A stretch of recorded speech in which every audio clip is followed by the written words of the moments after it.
we definitely want to get in front of before the cycle this evening. In just a couple of moments, I'm going to introduce Lieutenant Muriel Hughes. She's with sex assault. And Muriel wants to outline some recent incidents that occurred in our Freedom Division, two of which we believe are connected, four in all that may be connected, a couple of them involving some sexual activity. It's just some information that she wants to push to our community, and also ask for any information that folks may have concerning any of these cases. So without further delay, Muriel Hughes. Good evening, good afternoon. I'm Lieutenant Muriel Hughes with the Violent Crimes Unit. I wanted to talk about some cases that we're investigating. There's four that happened actually in the Freedom Division. In these two cases, off of Forest Brook, we had two incidents where a suspect gained entry into the victim's home, and once he was inside the home, he did, in fact, sexually assault them. Do not know how he actually gained entry, but he did have a weapon when he gained entry. The other two cases happened, and one of those cases happened today, and one of those cases happened on July the 30th. In the other two cases that happened, we're looking at off of Hoskin Ridge Lane. We had a female that woke up to a suspect in her house. There was no sexual assault, but there was some unwanted touching. And in the other case that occurred on Springmont, again, the same thing. The suspect got into the victim's home and said some inappropriate things to her, but there were no sexual assault that occurred. The reason why we wanted to bring this to your attention was because we needed the community's help in identifying who this suspect possibly is. And what we have is a black male, possibly thin build, maybe about 5'7" to about 6 feet tall, might be wearing dark clothing, could be possibly wearing some type of hoodie. In one of the cases, he had a mask over his face, so don't have an idea of maybe any identifying features, but we're asking the community for your help in identifying who it is, and also to make sure that the community is safe, because my unit is doing everything we possibly can to find this guy. We're doing canvases. We have worked with Freedom Division to make sure that they beef up patrols in those areas. So we want to make sure that people are safe. Make sure your doors are locked. Make sure your windows are locked. Don't be out by yourself if you can help it. If you see anything suspicious, please call 911. If you're getting out of your car in your apartment complex and you see something that does not look right or you don't feel right, please leave, call 911 and let an officer come out there and check it out. If you see anyone suspicious in the area, call 911 and let an officer come out and check it out. If you're afraid to call 911, please, we have a Crime Stoppers. Call Crime Stoppers and leave a tip so we can fully investigate it. Questions for Lieutenant Hughes? Lieutenant, did you say one of them was an inappropriate touching or a forcible thumb? It was like an inappropriate touching. And the other was just inappropriate words? Inappropriate words. And then there were 2 times that a suspect broke into a house, or just 1 time? Okay, there were... With the actual assault? With the actual assault, there's 2 cases. Right. There's 2 cases. We had 3 that occurred just recently, which was this morning, and 1 that occurred on July. Do you think he's entering the same way each time? Do you have a sense of what's coming? That we do not know. We do not have a sense, because one of the suspect was already in the residence when one of the victims came home, and the other one was asleep when the suspect entered the residence. Were the houses locked? As far as we know, they were possibly locked, but sometimes you're not sure. But for as far as we know, from what the victims have said, their residents were secured. And any sign that he used his weapon to get in? There's no signs of a weapon being used to get in at this moment. The 3 break-ins this morning, what was the timeline of which one was touching, yelling, assault? Let me look, just give me 1 second. The first one was the inappropriate touching. The second one would have been the actual sexual assault, and then the other one would have been the inappropriate words. Guys, and not to belabor that, just in the interest of keeping it accurate, we're going to follow up in just a couple of moments. In fact, I understand that they put the final touches on all of the summaries necessary for this. So we'll follow up with a report. We'll take a couple more questions for Muriel, and we'll get that press release out to you. Anyone? Can you say why you think it's the same guy each time? The reason why is because in the first two, and I'm going off the first two, the other two are just a potential. The first two, because the MO and stuff, the MO is the same. It's in the same area. The description of the suspect is about the same, and the MO of what was said and what was done is about the same. How far are these homes from each other? Is like this the same general neighborhood, or what's the... It's not in the same general neighborhood. I would probably say about 4 miles, within each other. How many, three different streets it was? We're going to have 3 different streets, yes, sir. Yep, and all that'll be outlined in the press release. So follow Lieutenant Hughes, we appreciate, I know we kind of threw you into the fire at the last moment. Again, things developing rapidly, and we appreciate your time. We will follow up in the next couple of minutes just to dovetail a little bit off of what the lieutenant just referenced. Now, that Crime Stoppers tip line, 704-334-1600, $1,000 reward for anyone with information on any of these cases. Obviously, we've said it 100 times. We'll say it 101 times. Don't need to know who you are, where you live. Don't have to show up and testify in court. We merely need this information for our detectives to run down and to bring this case to a resolution. Just keep an eye on those inboxes for that updated information that will be outlined in just a couple of moments. I want to shift gears somewhat. We have an update concerning yesterday's or last night's fatal collision involving the dirt bike on West Boulevard. I want to bring Sergeant Jesse Wood up with our major crash unit to discuss, outline some of those updates and answer some questions. Jesse Wood. Thank you. I'm Sergeant Jesse Wood, the Charlotte-Mecklenburg Police Department's Major Crash Investigation Unit.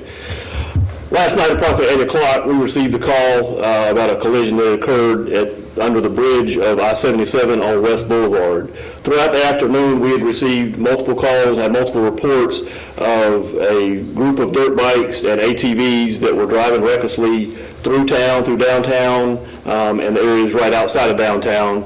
And officers had seen this activity, and later in the evening, they were over in the West Boulevard area, kind of over near the remount area, and a incident took place between a driver and the people that were operating these ATVs.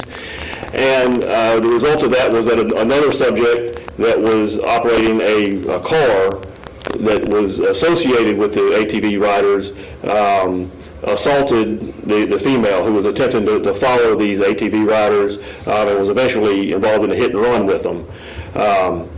And after that, the ATV riders, they went to a parking lot. They left that parking lot, at which time a CMPD officer on a dual sport motorcycle type dirt bike got behind them and attempted to make a traffic stop. The group of riders did not stop, but they were not traveling at a high rate of speed. He stayed behind them, and he could try to initiate another stop, at which point one of the riders lost control, struck a curb, and was ejected from the bike and struck the pillar of the bridge that underneath I-77 and came to rest on the side of the road. Since then, Major Crash responded. We've been investigating, doing a crash reconstruction of what happened, trying to determine the events that led up to the collision. We're reviewing video. We are reviewing the evidence at the scene. We're reviewing any witnesses that may come forward to try to put this together so that we can tell a complete story. In addition, our Internal Affairs Office came out to conduct a parallel investigation to make sure our policies were adhered to. We are asking that the public, anybody that was either around this area, saw these riders, or even the riders themselves that may have statements to give, video evidence, photographic evidence of any part of this situation, we want them to come forward to us and present that evidence to us so that we can conduct a complete investigation into this incident and try to explain and to the family of the victim, Michael Adams, who lost his life unfortunately, and so that we can make sure that we are doing justice to him. The person who made the assault Prior to the crash, he was arrested a couple hours ago. He was interviewed by detectives here at the LEC and has since been transferred to the Mecklenburg County Jail, charged with assault on a female. Up to this point, there is no evidence that there was contact between the CMPD officer on the dual sport bike and the victim in this case, or any other of the other vehicles that were involved in this pack. There's probably about 12 to 15 vehicles traveling as a pack and operating their vehicles together. I think there might be a little confusion out there with people about the law, because I've run into people today saying, oh, you know, they're not supposed to pursue people on dirt bikes. So can you just clear that up for people who don't understand what the law is pertaining to that? Most of that has to do with policy within the department, not necessarily a state law. I mean, if a crime has occurred, then an officer, they do have legal authority to pursue somebody, but then different departments have regulations as to what they can pursue for, when they can pursue, and they would take into all kinds of accounts as far as endangerment to the public and the officers and the suspect. And obviously that's what was happening in this situation. There was a report of a crime and you all were investigating Correct. it. That's what led to the... Right. Yes, ma'am. Sergeant, just so I'm clear, this suspect who was arrested, he was in a car which was completely, it was separate from all the ATV? We're still putting together exactly where he was throughout the afternoon.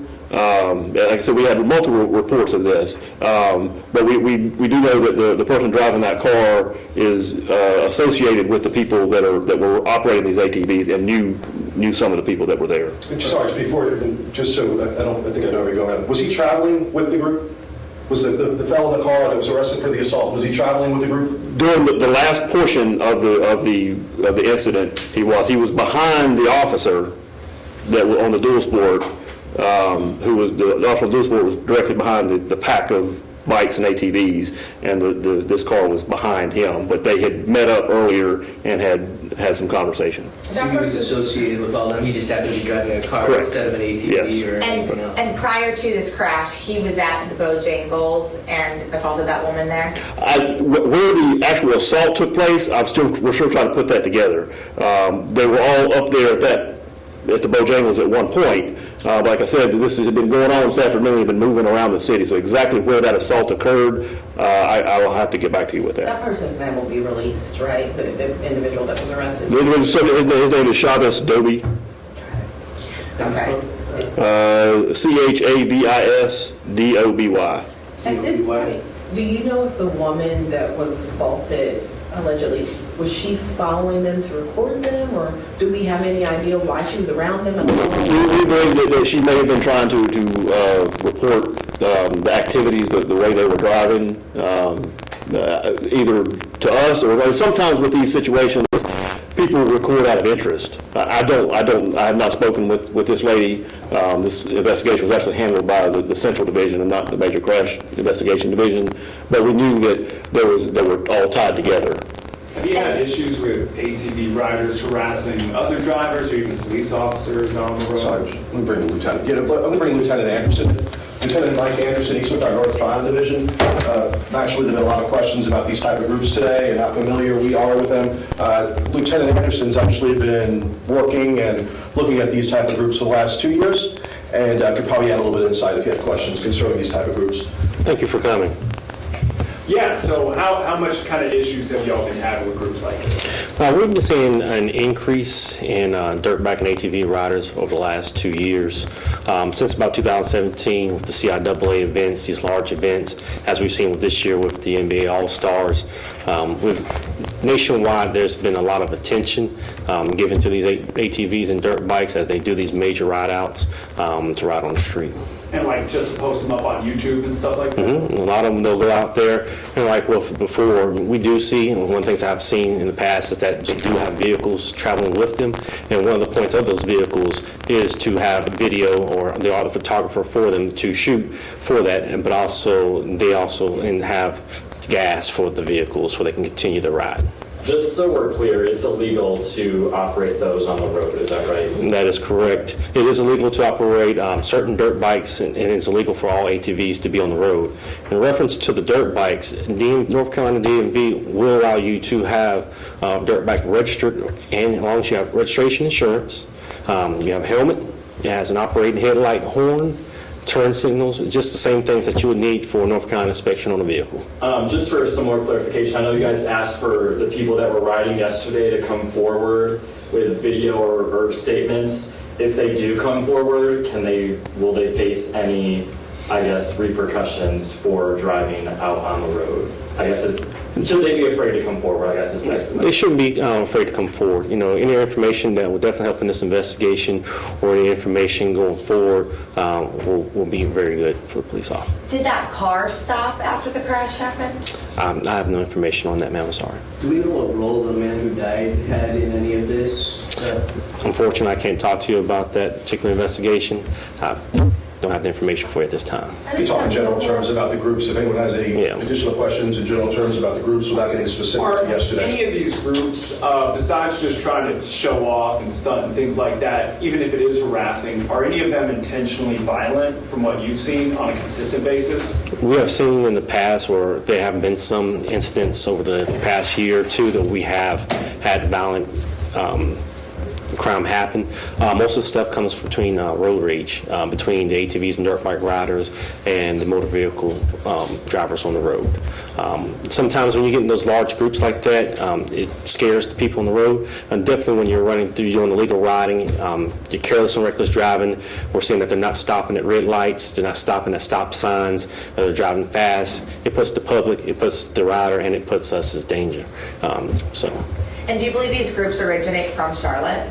Some of the groups have originated from Charlotte that I've seen. Some of the groups have migrated here from other areas like Baltimore, Washington, and they've just almost like a hobby, like a little group. They've gotten together and they ride. What should you do if you come in contact with a group like that? What you should do to come in contact with a group like that is that for the citizen, what we want you to do is call 911. We definitely want you to give information. If you can give us the description, clothing, what kind of description of the ATV, the color, definitely will help out if you're in the neighborhood and you know where they're storing the ATVs or dirt bikes, or if you see it on the street, just come out and call 911. You don't have to give us a name. You can call anonymous, and we'll get that information and we'll handle an investigation on that. Anybody else from Lieutenant? Sir, we appreciate you. I got a couple other things that we're moving today as well on the business side of things. Thanks for your time, how busy you are. We will follow up shortly with a case update with the appropriate spelling, date of birth, charges for Mr. Adobe, and just stay tuned for any other developments as they emerge. We'll be sure to get them out to you in the short order. Appreciate the turnout on short notice. Do you have something quick before we call it a day? I'm sorry? Police report available? The police report should be. You may want to check over at the records window. I heard in the last half hour that there may be some developments there. You said there was body camera video. Was the body camera? Officer was equipped with body-worn camera. I'm not sure as to whether or not the body-worn camera was engaged or not. That would be part of the internal investigation. Don't have anything to confirm for you on there. But yes, he was equipped with a body-worn camera. Anybody? All right. Appreciate you.